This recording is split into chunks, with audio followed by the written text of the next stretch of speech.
So hello everyone, welcome to Java Backend Byte. So today we're gonna continue part 2 that we have started, like solid principle. Okay. So in last video we have discussed what is as meaning, like single responsibility principle, and today we're gonna discuss about what is the meaning of O. So O it basically stand for open close principle.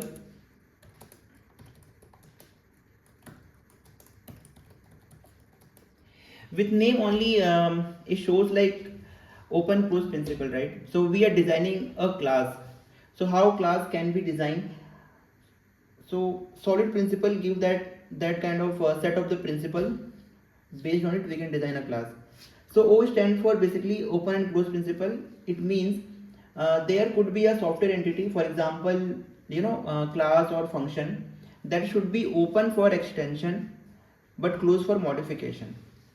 So when we say open for extension and close for modification, this denoted like we can change in a class level, but uh, changes, I mean to say, like we can add methods, or we can add more functionality, but for existing the some of the method we should not touch it, that we already has been implemented.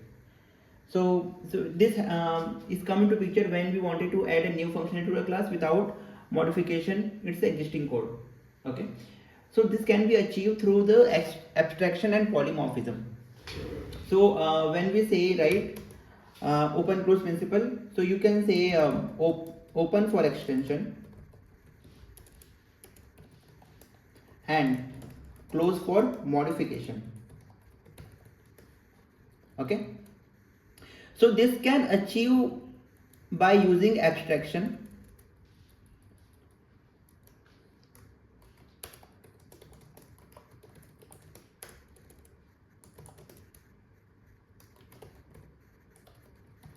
So if you aware the Java basic property, what is abstraction and what is a polymorphism, you will understand it.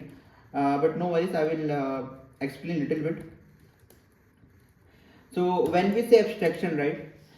So abstraction is one of the object principle concepts. Okay. So basically it helps to manage the complexity, and basically it's hiding the implementation detail and showing only the some necessary part in a client level. So basically it hides the complexity and shows only necessary codes. Okay, and for example this can be achieved by using the abstract classes, interfaces. So these two ways we can achieve abstraction. Okay, so basically this has a lot of benefits. For example, it reduces the complexity and enhance the maintainability. Okay, and it also promotes the usability. So when we say abstraction, right, basically it hides that hide internal details, internal implementation we can say, and only showing the essential functionality. You can.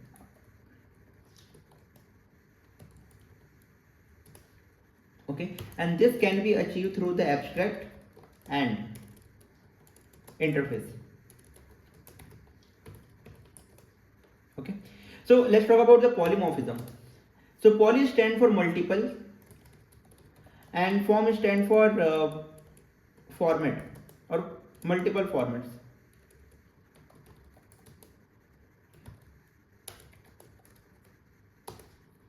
Okay, so this can be achieved by using overriding or overloading. Okay, so polymorphism, you can say the object behave in a differently in a different situations. So this is mainly known for the polymorphism, and this can be achieved by using the overriding and overloading. Okay, so about these two things we will discuss in some other videos.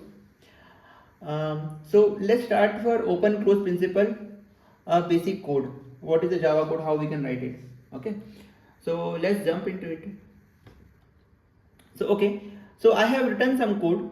So what I will do, I will explain it, and then you will find this repository in my description classes. So all that packages that we are discussing, like all the principles, all the codes, you will get it. Okay. So so what I did basically, so take example, like we have one file. Okay. So this in example, no, we basically we are discussing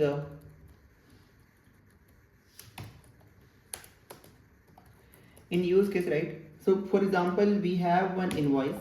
Okay, we have one invoice file and we are trying to save this file by using a file and database. Okay, so in this case, how we'll see how we can use open close principle here. So let's jump into code.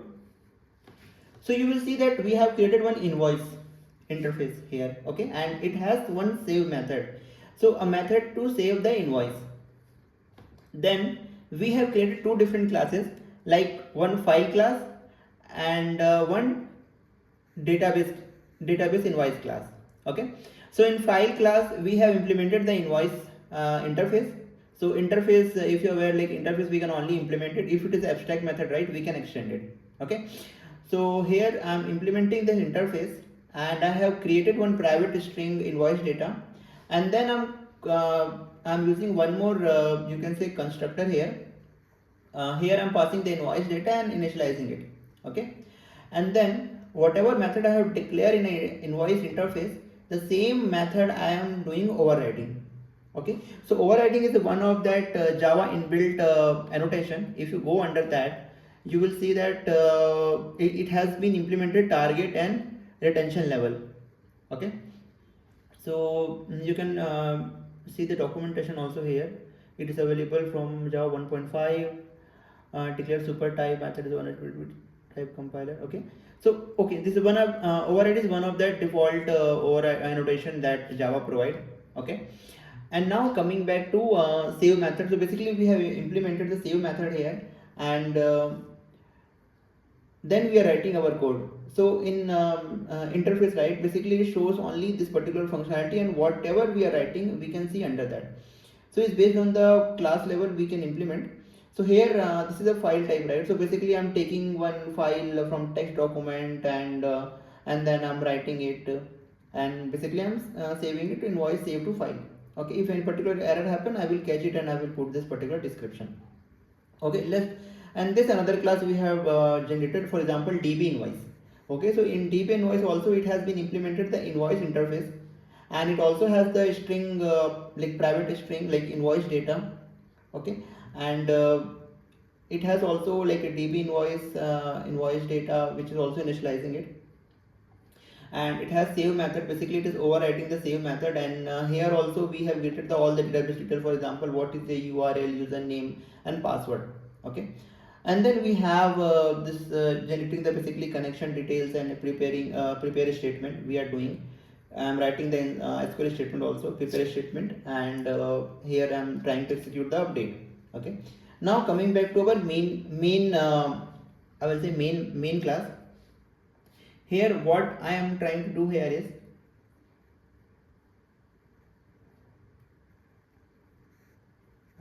okay, so we can say here one main method. Okay, basically it's gonna to be it going to be a decide. Okay, so in main method basically we are seeing that how we can use this two classes in our use cases. Okay, so in main class basically we have using that file invoice and database invoice. If you see that we have created one invoice, and this is like invoice reference, but here we are using this file invoice and data invoice here. Okay, and we are calling this particular method. If I run this code, let's see, get it. Okay, invoice data to invoice DB invoice does not take this. Okay, I think some database need to be created. So basically this is that one example that we can write it in case if you gonna ask an interview how we can use open close principle here. Okay, so that's all for today. Let me know if you have any question in comment section, and let me know any different topic you want, for example abstract and polymorphism, a different video on this. Okay, that's it for today. So thank you everyone. Keep learning.